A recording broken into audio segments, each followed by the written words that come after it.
San Francisco, AP, Twitter announced an end Wednesday to political campaign and issue ads on its service, calling it an important step in reducing the flow of election-related misinformation. But some of its users might face an unintended consequence or two. Among those potentially affected could be public interest nonprofits eager to reach an audience larger than their official followers, challengers to incumbent office holders, and, obviously, political consultants who make a living placing ad buys for their candidates.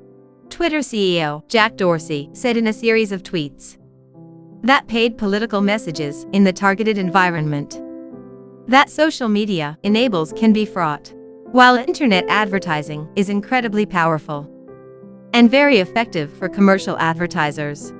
That power brings significant risks to politics, where it can be used to influence votes to affect the lives of millions, he wrote. Security and privacy researchers and some Democratic politicians hailed Twitter's decision as an important way to prevent campaigns from feeding streams of misinformation to targeted voters. The move drew a sharp contrast between Twitter and its much larger rival, Facebook, which has come under fire in recent months for its policy of not fact-checking political ads. Facebook CEO Mark Zuckerberg shot back quickly, using an earnings conference call Wednesday afternoon to offer an impassioned defense of what he called his company's deep belief that political speech is important. This is complex stuff.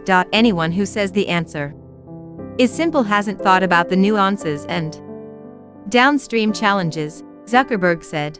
I don't think anyone can say that we are not doing what we believe or we haven't thought hard about these issues.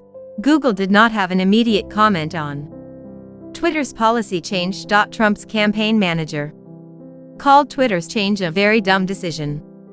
In a statement Wednesday, this is yet another attempt to silence conservatives.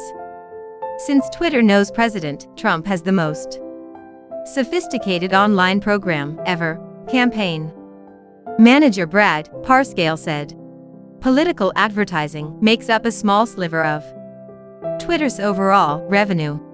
The company does not break out specific figures each quarter, but said political ad spending for the 2018 midterm election was less than $3 million. It reported $824 million in third-quarter revenue. Candidates spend significantly more purchasing ads on Facebook than on Twitter, company records show. In a semi-annual report on enforcing its guideline, Twitter said Thursday that more than 50% of the tweets it removes for abuse are now proactively flagged using technologies such as artificial intelligence, rather than needing someone to report problems. That compares with 20% a year ago, it said. Our continued investment in proprietary technology is steadily reducing the burden on people to report to us, Twitter said. The report, covering the first 6 months of the year, also said accounts either locked or suspended for violating Twitter's rules more than doubled from the previous 6 months. The political advertising issue rose to the forefront earlier this fall when Twitter, along with Facebook and Google, refused to remove a misleading video ad from President Donald Trump's campaign that targeted Democratic presidential candidate Joe Biden. In response, Democratic Senator Elizabeth Warren, another presidential hopeful, ran her own ad on Facebook taking aim at Zuckerberg. The ad falsely claimed that Zuckerberg endorsed President Donald Trump for re-election, acknowledging the deliberate falsehood as necessary to make a point. Dorsey said the company is recognizing that advertising on social media offers an unfair level of targeting compared to other mediums. It is not about free expression, he asserted. This is about paying for reach, and paying to increase the reach of political speech has significant ramifications that today's democratic infrastructure may not be prepared to handle, he tweeted. It's worth stepping back in order to address Zuckerberg. said he has also considered banning political ads, but remains wary of the move's impact. It's hard to define where to draw the line, he said. Would we really block ads for important political issues like climate change or women's empowerment? A ban on such issue ads could limit the ability of such groups to reach wider audiences or disadvantage them in other ways. Ryan Schleter, a spokesman for the environmental group Greenpeace, said a lot will depend on how Twitter defines political. What the group doesn't want to see, Schleter said, is major oil companies being able to run misleading ads, while those who confront them are censored.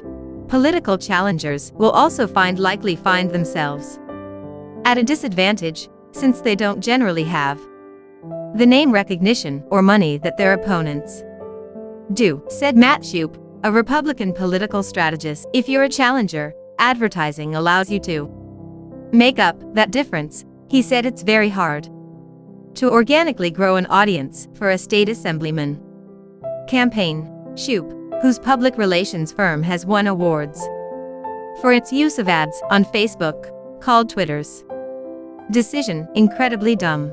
Twitter said it will make some exceptions, such as allowing ads that encourage voter registration. It will describe those in a detailed policy it plans to release on November 15, and the policy will take effect November 22. Twitter will still allow politicians to freely tweet their thoughts and opinions, which can then be shared and spread. Trump's Twitter feed, in particular, is known for often bombastic and controversial tweets that are shared widely. Federal campaigns are expected to spend the majority of their advertising dollars on broadcast and cable channels during the 2020 election, according to advertising research firm Cantor.